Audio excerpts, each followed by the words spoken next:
In this video, I'm going to show you how to trade on TradeLocker. So the first thing you want to do, of course, you want to have an account with a broker or prop firm which does support TradeLocker. And then once you have your account, once you have your login credentials, you want to go to either demo.tradelocker.com or live.tradelocker.com, and then you want to sign into your account using your email, your password, and then your server, which usually you will get to your email once you sign up with a broker which is compatible with TradeLocker. Now, once you're in here, this is what TradeLocker looks like, and as you can see, they're completely powered by TradingView. They have the charts over here, and kind of the overview, the loadout is quite neat. So you can see over here on the left, you want to go to Spaces, and then you want to click on Trade.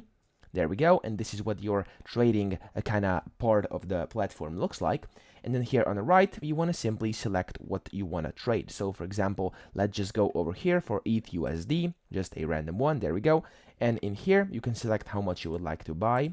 And for example, let's say I want 0.1 lots. Here, it's going to say how much that's going to cost. And then you can simply click on buy.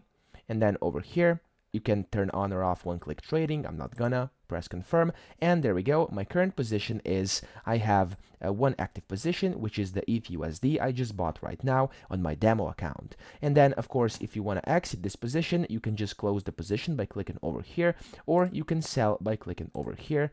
And there we go, your sell will be basically recorded over here. So that's kind of just the basic tutorial on how to trade on TradeLocker. It's pretty straightforward. You can see it over here on the right. It says all the different things you can trade. Here you can sell and buy. Here's how much you want to do it.